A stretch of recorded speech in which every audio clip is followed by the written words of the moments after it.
आप देख रहे हैं R7 भारत न्यूज, देश की बात। नमस्कार, आप देख रहे हैं R7 भारत न्यूज। हापुड़ मेरठ लोकसभा से प्रत्याशी अरुण गोविल का आज हापुड़ में आगमन हुआ।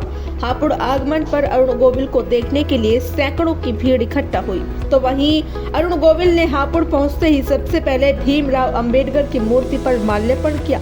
तत्पश्चात पंडित जवाहरलाल नेहरू, श्याम प्रसाद मुखर्जी की प्रतिमा पर माल्यार्पण कर हापुड़ के प्रसिद्ध मंदिरों में दर्शन किए। इस दौरान अरुण गोविल जिधर से भी निकलते उधर ही लोगों की सेल्फी के चक्कर में पागल हो जाते। वहीं अरुण गोविल में राम की झलक अपने कैमरे में कैद करते नजर आए।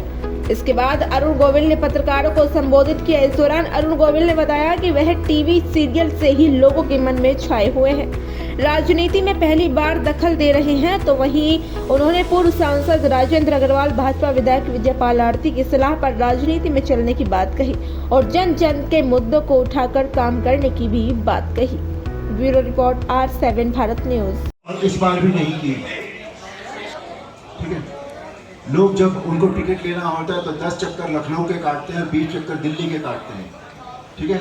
मैं इतने दिनों अपने घर में था और आराम से टीवी पर सुनता था कि किस किस का नाम चल रहा है, ठीक है।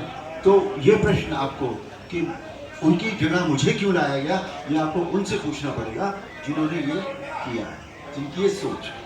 नेक्स्ट, आप किस तरह से तो ये मुझे अभी मैं नहीं बता पाऊंगा, लेकिन अपने क्षेत्र के लोगों के लिए मैं हमेशा अवेलेबल हूँ, अभी भी हूँ और तब भी रहूँ। सर, सवाल पता है, इस सवाल मुझसे बहुत बार 5 दिनों में पूछ लिया गया है। मैं फिर बगैर आपके सवाल के मैं इसका जवाब दूंगा। ये मेरा शुरू से मेरी वैचारिक सोच रही है कि मैं जो भी काम करता हूँ सोच समझ कर करता हूँ। मैं एकदम से कहीं नहीं कूद जाता किसी काम को भी करने के लिए, तो मैं उसके प्रॉस एंड कॉन्स सब देख कर फिर ये काम करता हूँ। अब मैंने अगर ये काम मुझे दिया गया है, मैंने हाथ में लिया है, तो मैं इस काम को उसी तरह से करूँगा जिस तरह से ये किया जाना चाहिए। क्योंकि आज तक भी मुझे कभी अच्छा नहीं लगता कि कोई मेरे नाम पर उंगली उठाए, कोई मेरे ऊपर किसी तरह का कोई लांछन लगाए। वो मुझसे नहीं होता, क्योंकि मैं एक नॉर्मली सच बोलता हूँ, एक ईमानदार आदमी हूँ, विचारों में भी और हर तरह से ईमानदार आदमी हूँ। तो मैं इस काम को अपनी पूरी सक्षमता के साथ और पूरी ईमानदारी के साथ करूँगा।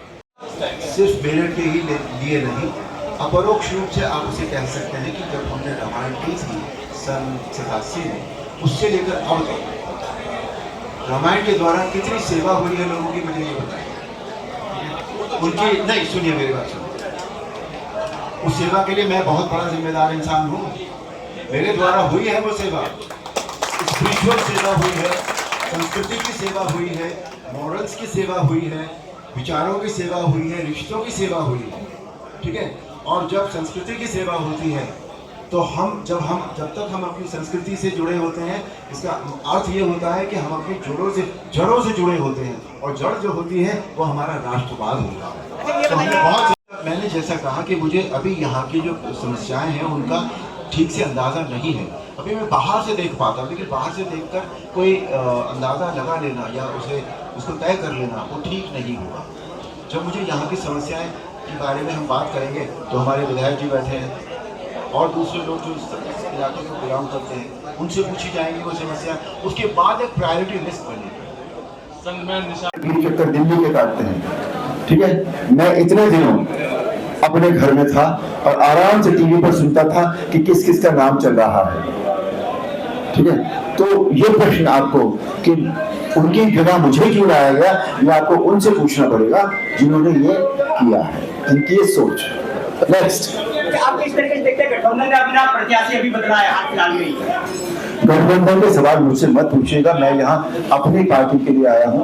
वो गठबंधन उनकी प्रॉब्लम है, गठबंधन की प्रॉब्लम है, वो जाने और कैसे उसको निपटाना है। तो आपको मैदान में उतारा है कि मुद्दों को लेकर जनता के बीच जाएंगे? जी, बीजेपी ने आपको मैदान में उतारा है, मुद्दों को लेकर जनता के बीच जाएंगे? तो मेरे जो बेसिक, मैं एक राष्ट्रवादी इंसान हूँ। मैं ये मानता हूँ कि देश की प्रगति, हमारे प्रदेश की प्रगति और मेरठ की प्रगति, जो भी प्रगति की बातें होंगी मैं वही करूँगा। और प्रगति में सब तरह की प्रगति आ जाती है। एक आपका वीडियो एक आपका वीडियो वायरल हुआ था जिसमें पत्रकार ने आपसे सवाल किया था कि आप नियुक्ति के बाद क्षेत्र में कितना टाइम लेंगे, तो उसमें आपने कहा था वक्त बताएगा।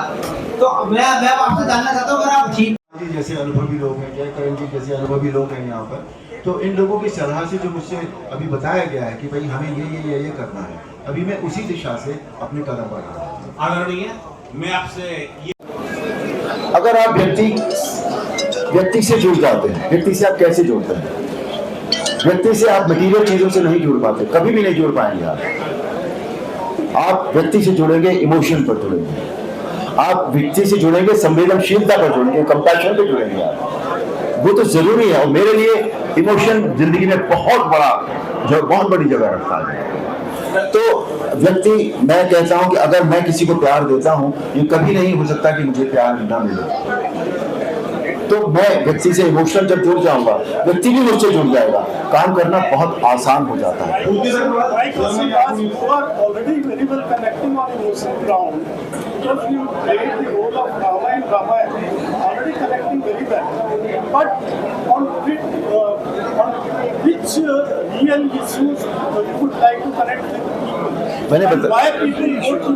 मैंने अभी आपको बताया, सबसे बड़ा जो इशू कहीं भी होता है वो उस क्षेत्र की प्रगति का होता है। प्रगति में सारी चीजें